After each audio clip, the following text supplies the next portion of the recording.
Welcome to Ramana's ed zone YouTube channel. ఇంకా ఈ ఛానల్ని ఎవరైనా సబ్స్క్రైబ్ చేయకపోతే దయచేసి సబ్స్క్రైబ్ చేసుకోగలరు.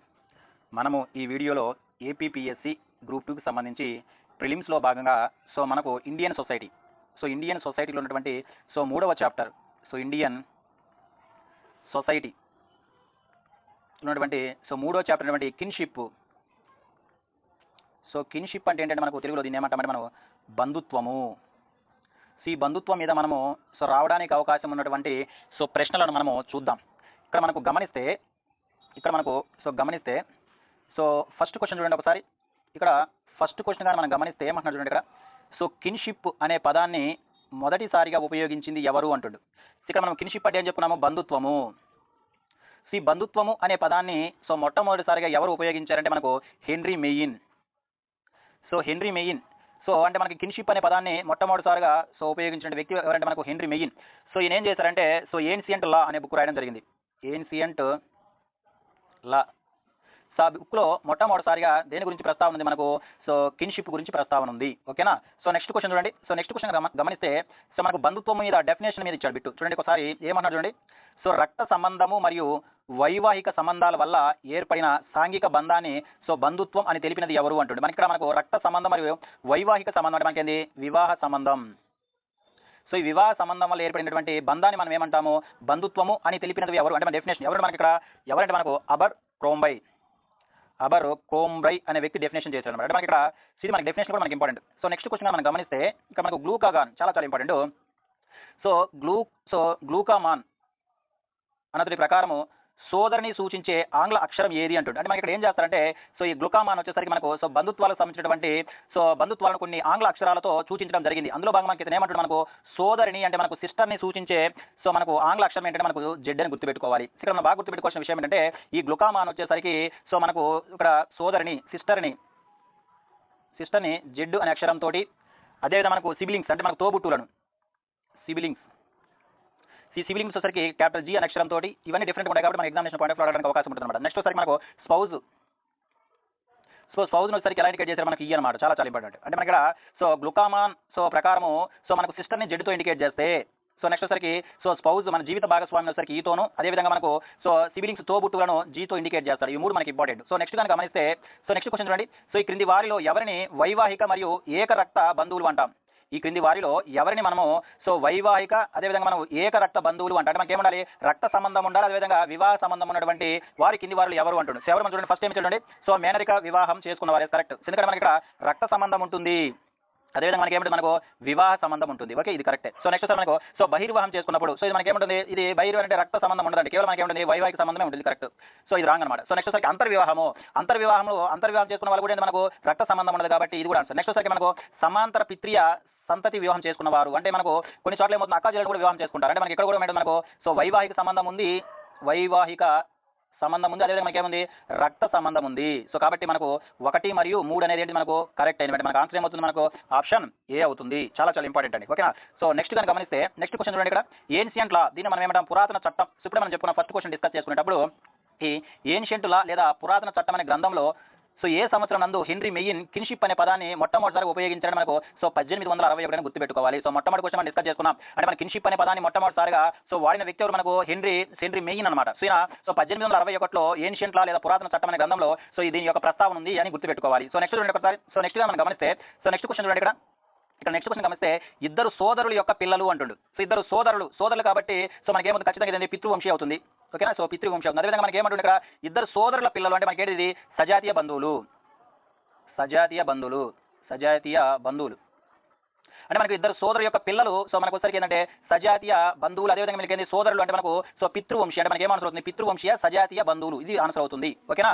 ఒకవేళ ఇద్దరు సోదరి మన యొక్క కుమార్తెలు లేదా పిల్లలు అంటే మనకి ఏమవుతుంది, మాతృవంశీయ సజాతీయ బంధువులు అవుతారు. ఓకేనా. ఇది మనకి ఇంపార్టెంట్. మనకి ఏమవుతుంది, పితృవంశీయ సజాతీయ బంధువులు అనమాట. ఎవరు, మనకు ఇద్దరు సోదరుల యొక్క పిల్లలు. ఓకేనా. నెక్స్ట్ క్వశ్చన్ చూడండి. ఇక్కడ ఇద్దరి సోదరి మనుల యొక్క పిల్లలు ఇప్పుడే మనం చెప్పుకున్నాం.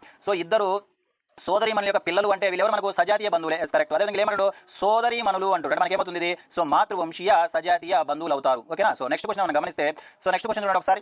నెక్స్ట్ క్వశ్చన్ ఏమంటున్నాడు అంటే ఇక్కడ నెక్స్ట్ క్వశ్చన్ మనం గమనిస్తే ఒక వ్యక్తికి గరిష్టముగా చాలా ఇంపార్టెంట్ అండి. ఒక వ్యక్తికి గరిష్టంగా ఎన్ని రకాల ప్రాథమిక బంధుత్వ సంబంధాలు ఉంటాయి. ఈ క్వశ్చన్ మనకు చాలా ఇంపార్టెంట్. మనకు బంధువులు వచ్చేసరికి మనకు బంధువులు సో 3 రకాలు అంటే మనకు సో ప్రాథమిక బంధువులు, నెక్స్ట్ మనకు గౌణ లేదా సో వీళ్ళని మనం ఏమంటామంటే ద్వితీయ బంధువులు అంటాము. నెక్స్ట్ మనకు తృతీయ బంధువులు, సో తృతీయ బంధువులు అనమాట. అయితే ఇక్కడ మనము ఇక్కడ క్వశ్చన్ ఏమంటారంటే సో ఒక వ్యక్తికి గరిష్టంగా ఎన్ని రకాల ప్రాథమిక బంధుత్వ సంబంధాలు ఉంటాయంటాడు. ఎన్ని మనకు 8. ఓకేనా. సో నెక్స్ట్ క్వశ్చన్ గమనిస్తే ఒక వ్యక్తికి గరిష్టంగా ఎన్ని రకాల ప్రాథమిక బంధువులు ఉండే అవకాశం ఉంది అంటే మనకి మనకు 7. చాలా చాలా ఇంపార్టెంట్, కన్ఫ్యూజ్ అవుతుంది. సో ఎన్ని రకాల బంధుత్వ సంబంధాలు అంటే 8. సో ఒక వ్యక్తికి గరిష్టంగా ఎన్ని రకాల ప్రాథమిక బంధువులు ఉంటారు అంటే సో 7 అని గుర్తుపెట్టుకోవాలి. ఓకేనా. సో నెక్స్ట్ క్వశ్చన్ చూడండి. ఇక్కడ మనం నెక్స్ట్ క్వశ్చన్ గమనిస్తే ఇక్కడ ఈ క్రింది వానిలో వైవాహిక బంధువు ఎవరు అంటాడు. సో వైవాహిక బంధువు అంటే మనకు వివాహం ద్వారా సో వివాహం ద్వారా బంధువు అవ్వడం. ఫర్ ఎగ్జాంపుల్ మనం చూస్తే కోడలు, సో కోడలు సో పెళ్లి చేసుకోవడం మనకి ఏమవుతుంది వైవాహిక బంధువు అవుతుంది. సో నెక్స్ట్ సో తన కూతురి పెళ్లి సో చేసుకోవడం మనకు అల్లుడు అనేవాడు వైవాహిక బంధువు అవుతుంది. అదేవిధంగా అత్త అంటే మనకు వివాహం చేసుకోవడం వల్ల సో మన భార్య యొక్క అమ్మ ఏమవుతుంది మనకు వైవాహిక బంధువు అవుతుంది. ఈ కుమారుడు అంటే మనకి ఎవరు మనకు రక్త సంబంధికుడు. అంటే ఇప్పుడు చెప్పండి ఇక్కడ సో ఇక్కడ ఒకసారి మనకు సో ఈ ముగ్గురు అంటే మనకు అత్త అల్లుడు అదేవిధంగా మనకు కోడలు సరికి ఎవరైనా మనకు వైవాహిక బంధువులు అవుతారు అంటే మనకు ఆన్సర్ ఏమవుతుంది 1, 2, 3 ఆప్షన్ సి అని గుర్తుపెట్టుకోవాలి. చాలా చాలా ఇంపార్టెంట్. మన బంధువులు వైవాహిక బంధువులు ఉంటారు, అదేవిధంగా ఏకరక్త బంధువులు కూడా ఉంటారు. సో ఇవి కూడా మనకు సరడానికి అవకాశం ఉంది కాబట్టి మనం జాగ్రత్తగా చూడాలి. సో నెక్స్ట్ క్వశ్చన్ చూడండి. ఇక్కడ నెక్స్ట్ క్వశ్చన్ ఏంటంటే ఇక్కడ ఒక వ్యక్తికి గరిష్టంగా ఎంతమంది ద్వితీయ బంధువులు ఉండే అవకాశం కలదు. సో ఇక్కడ మనం బాగా గమనిస్తే ఎంతమంది మనకు 33 మంది అండి. సో ద్వితీయ బంధువులు అంటే ఎవరంటే సో మన ప్రాథమిక బంధువుల యొక్క సో ప్రాథమిక బంధువులు, సో మన ప్రాథమిక బంధువుల యొక్క సో ప్రాథమిక బంధువులు మనం ఏమంటామంటే మనం ద్వితీయ బంధువులు అంటాం. అదే సో 7 మనకు ప్రాథమిక బంధువులు 7 అయితే సో ద్వితీయ బంధువులు ఎంతమంది అవుతారు మనకు 33 అవడానికి అవకాశం ఉంటుందని గుర్తుపెట్టుకోవాలి. ఓకేనా. చాలా చాలా ఇంపార్టెంట్ అండి. సో నెక్స్ట్ క్వశ్చన్ గమనిస్తే సో నెక్స్ట్ క్వశ్చన్ ఏంటంటే సో ఒక వ్యక్తికి గరిష్టంగా ఎంతమంది తృతీయ బంధువులు ఉండే అవకాశం కలదు అంటాడు. ఎంతమందికి ఉండే అవకాశం అంటే 151. చాలా చాలా ఇంపార్టెంట్ మనకి ఇక్కడ మన ఫిగర్ బాగా గుర్తుపెట్టుకోవాల్సిందంటే సో బంధుత్వ సంబంధాలు 8, అదేవిధంగా మనకు ప్రాథమిక బంధువులు గరిష్టంగా 7, అదేవిధంగా మనకు ద్వితీయ బంధువులు ఎంతమంది 33, అదేవిధంగా తృతీయ సో బంధువులు గరిష్టంగా ఎంతవరకు ఉండొచ్చు మనకి 151 వరకు ఉండొచ్చు మనకు ఎగ్జామినేషన్ పాయింట్ ఆఫ్ గుర్తుపెట్టుకోవాలి.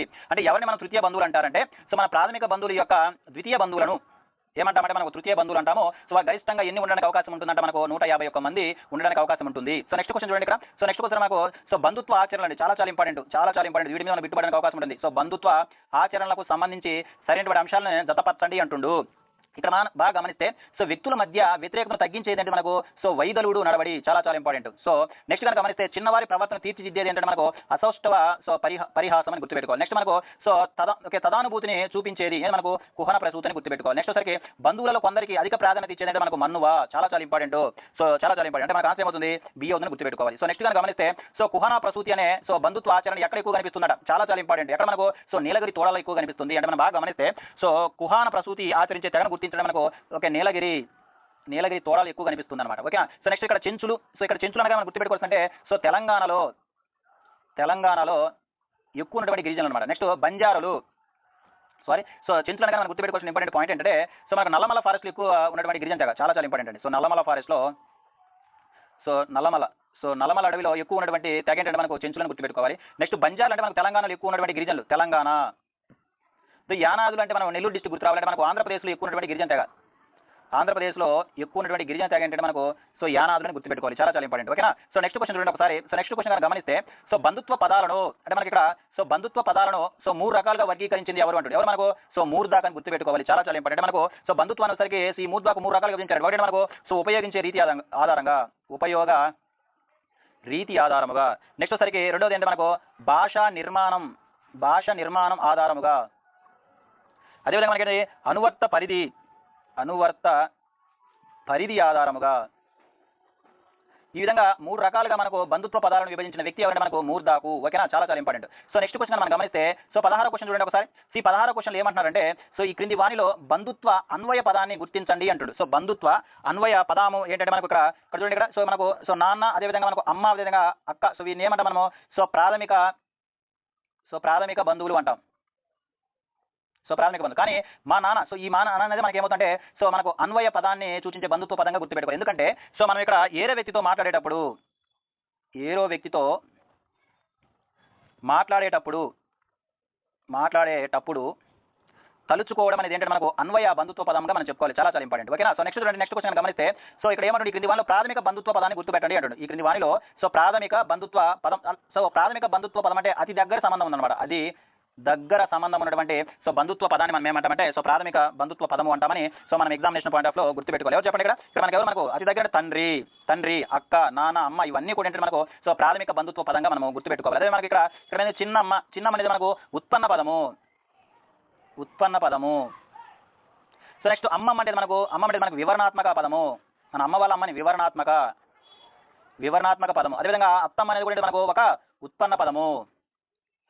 చాలా చాలా ఇంపార్టెంట్ మనకు బంధుత్వ పదాల మీద. సో మనకి ఎగ్జామినేషన్ పాయింట్ ఆఫ్ లో రావడానికి అవకాశం ఉంటుంది కాబట్టి వీటిపైన మిత్రులందరూ కూడా ఫోకస్ చేయగలరు. సో నెక్స్ట్ కనుక గమనిస్తే నెక్స్ట్ ఏమో చూడండి, ఈ క్రింది వాణిలో వివరణాత్మక పదం ఏది అంటుండు.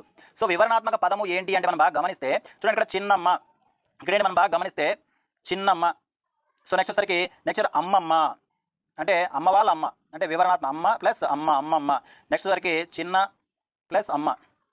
సో తండ్రి మనకు సో ప్రాథమిక బంధుత్వము. అదేవిధంగా అత్తమ్మ కూడా మనకి ఏంటంటే మనకు సో అత్తమ్మ ఏంటి మనకి ఇక్కడ అత్తమ్మని కానీ గమనిస్తే ఇది కాదండి, ఇది ఒకసారి వివరణాత్మక పదము కాదు. ఓకే, ఇది ఉత్పన్న పదం అనమాట. ఇదేంటి మనకు ఉత్పన్న పదము, ఇది ఉత్పన్న పదము. సో కాబట్టి మనకు ఆన్సర్ మనకు కేవలం 1 మరియు 2 మాత్రమే సరైనది. ఓకేనా. సో నెక్స్ట్ క్వశ్చన్ మనం గమనిస్తే వర్గాత్మక బంధుత్వ పదాన్ని గుర్తించండి అంటుంది. ఈ క్రింది వాటిలో వర్గాత్మక బంధుత్వ పదాన్ని గుర్తించండి అంటుంది. అసలు ఏంటి ఈ వర్గాత్మక బంధుత్వ పదము అంటే సో మనకు ఒకరికన్నా ఎక్కువ మందికి ఉపయోగించే బంధుత్వ పదాన్ని మనం ఏమంటామంటే వర్గాత్మక బంధుత్వ పదము అంటాం. ఓకేనా. ఇక్కడ బాగా గమనిస్తే తాత సో మనము అమ్మ వాళ్ళ నాన్నకు యూజ్ చేయొచ్చు, అదేవిధంగా మనకి ఏంటిది నాన్న వాళ్ళ నాన్నకు యూజ్ చేయొచ్చు. కాబట్టి ఇది ఏమవుతుంది మనకు వర్గాత్మక బంధుత్వ పదం అవుతుంది. నెక్స్ట్ సరికి అత్త, సో మనకి పిల్లనిచ్చినటువంటి అత్తను వచ్చి, అదేవిధంగా మన నాన్న వాళ్ళ చెల్లెల్ని లేదా అక్కడ మన అత్తను వచ్చాను. ఇది కూడా ఏంటంటే వర్గాత్మక బంధుత్వ పదానికి ఎగ్జాంపుల్. నెక్స్ట్ సరే మామ, సో మనకు మేనమామ వచ్చు, అదేవిధంగా పిల్లనిచ్చినట్టు మామ వచ్చు, వాళ్ళు కూడా అదేమవుతుంది మనకు వర్గాత్మక బంధుత్వ పదం అవుతుంది. కానీ భార్య కేవలం ఒకరికి మాత్రమే సో అన్వయించబడినటువంటి బంధుత్వ పదం. కాబట్టి రంగడి మనకి ఏమవుతుందంటే ఈ తాత వచ్చు, అదేవిధంగా అత్త వచ్చు, అదేవిధంగా మామ వచ్చు, అదేవిధంగా అమ్మమ్మ వచ్చు, ఇవన్నీ కూడా ఏంటంటే ఒకరికన్నా ఎక్కువ మందికి అన్వయించేటటువంటి సో బంధుత్వ పదాలు. ఇలా ఒకరికన్నా ఎక్కువ మందికి ఉపయోగించే బంధుత్వ పదాలు మనం ఏమంటామంటే వర్గాత్మక పదాలు అంటాం. కాబట్టి మనకు 1, 2, 3 అనేది సరైనటువంటి ఆన్సర్ గా మనం గుర్తుపెట్టుకోవాలి. చాలా చాలా ఇంపార్టెంట్. సో నెక్స్ట్ క్వశ్చన్ ఇక్కడ గమనిస్తే ఇక్కడ చూడండి, సో సీదా నెక్స్ట్ క్వశ్చన్ గమనిస్తే సో నెక్స్ట్ అంటే ఇక్కడ చూడండి, సో క్రింది వాణిలో టోటెం వాదంపై సో మనకు పరిశోధనలు చేసిన వారు ఎవరు. సో మనకు టోటెం అంటే మనకు సంకేతము. సో కొంతమంది గిరిజన తెగలు ఏమవుతుంటే సో వాళ్ళ చెట్లు కానీ అదేవిధంగా సో కొన్ని సంకేతాలను పూజిస్తారు. అలా పూజించడం మనం ఏమంటామంటే టోటెం వాదము అంటాము. చాలా చాలా ఇంపార్టెంట్. సో దీనిపై పరిశోధించిన వ్యక్తులు 2 ఉన్నారు. ఎవరు మనకు సో ఎమైలీ డర్కుహేము, అదేవిధంగా మనకు సో గోల్డెన్ విజర్, వీళ్ళిద్దరు కూడా ఏంటంటే మనకు టోటెం వాదం పైన పరిశోధన చేసినటువంటి వ్యక్తులు మనం గుర్తుపెట్టుకోవాలి. మనకు సరైన ఆన్సర్ మనకు కేవలం సో 1 మరియు 2 మాత్రమే సరైనదని గుర్తుపెట్టుకోవాలి. నెక్స్ట్ కూడా చివరి క్వశ్చన్ ఒకసారి మనం గమనిస్తే సో ఈ క్రింది వాటిలో సరిగా జతపరచనిది ఏది అంటుండు. ఇక్కడ మనం చూస్తే సో జతపరచనిది ఏది అంటుండు, సరిగా జతపరచనిది ఏది అంటుండు. ఇక్కడ మనం గమనిస్తే ద్వంద్వ వంశానుక్రమము. ఇక్కడ మనం గమనిస్తే ద్వంద్వ వంశానుక్రమాన్ని అంటే మనకి ఏంటి వంశానుక్రమాలు ఒకవైపు అదేవిధంగా ఏ గిరిజన తెగలలో పాటిస్తారో అడుగుతున్నారు. ఇక్కడ మనకు బాగా గమనిస్తే ఇక్కడ మనకి ఏమంటే ద్వంద్వ వంశానుక్రమము. సో ద్వంద్వ వంశానుక్రమం అంటే సో ఒక వంశంలో సో కొంత సమయం ఏమో వంశానుక్రమాన్ని పాటిస్తారు, అదేవిధంగా కొంత సమయం తర్వాత అంటే ఎట్ ఏ టైం కాకుండా సో కొంత సమయం ఏమో సో పితృ వంశానుక్రమము, కొంత సమయం ఏమో మాతృ వంశానుక్రమం పాటిస్తే దాన్ని మనం ఏమంటామంటే ద్వంద్వ వంశానుక్రమము అంటాం. అంటే ఇది ఎక్కడ కనిపిస్తుంది మనకు నీలగిరి తోటలో కనిపిస్తుంది, ఇది కరెక్ట్. నెక్స్ట్ మనకు మిశ్రమ వంశానుక్రమము అంటే మనకి ఏంటంటే ఇక్కడ మనం బాగా గమనిస్తే సో అంటే ఒక ఫ్యామిలీలో సో ఒక ఫ్యామిలీలో ఆడవారు సరికి దేని ఫాలో అవుతారు మనకు సో మాతృ వంశానుక్రమాన్ని ఫాలో అవుతారు. అదేవిధంగా అదే ఫ్యామిలీలో మనకు సో మగవారు సరికి ఏంటి మనకు పితృ వంశానుక్రమాన్ని పాటిస్తారు. అలా పాటించడానికి ఏమంటామంటే మనకు మిశ్రమ వంశానుక్రమము అంటాము. ఎక్కడ కనిపిస్తుంది మనకు సమూహంలో కనిపిస్తుంది, కరెక్ట్. సో నెక్స్ట్ వచ్చి పితృ వంశానుక్రమము అంటే మనకి ఏంటంటే మనకి ఇక్కడ సో మన తండ్రి యొక్క తండ్రి హెడ్ అనమాట. సో తండ్రిని ఫాలో అవుతుంటారు, తండ్రి కుమారుడు ఆయన కుమారుడు అలా ఫాలో అవడానికి మనం ఏమంటామంటే పితృ వంశానుక్రమం అంటాం. ఇది ఎక్కడ కనిపిస్తుంది మనకు సో మేఘాలయ గారులో కనిపిస్తుంది. నెక్స్ట్ మనకి ఏంటి మనకు మాతృ వంశానుక్రమము. సో మాతృ వంశానుక్రమం అంటే మనకు సో తల్లి సైడ్ అనమాట. అంటే మన తల్లి సో కుమార్తె ఆమె కుమార్తె దాన్ని మనం ఏమంటే మాతృ వంశానుక్రమం. ఇది వచ్చి మనకు సో హిమాలయ కాసాలు కాదండి, ఇది రాంగ్. సో మనకి ఇది రాంగ్ అనమాట. అంటే మనకు సరికాని మనకు కేవలం 1 మాత్రమే గుర్తుపెట్టుకోవాలి. ఇవి మనకు ఇండియన్ సొసైటీలో భాగంగా సో 3వ కాన్సెప్ట్ అయినటువంటి సో బంధుత్వం మీద మనకు రావడానికి అవకాశం ఉన్నటువంటి కొన్ని ముఖ్యమైనటువంటి సో ప్రాక్టీస్ క్వశ్చన్లు సో వచ్చే వీడియోలో సో ఇండియన్ సొసైటీ సంబంధించినటువంటి నెక్స్ట్ చాప్టర్ అయినటువంటి లేదా నెక్స్ట్ కాన్సెప్ట్ అయినటువంటి కులం గురించి మనం ఎగ్జామినేషన్ పాయింట్ ఆఫ్ లో చర్చించుకుందాము. ఇంతవరకు చూసినందుకు ధన్యవాదాలు.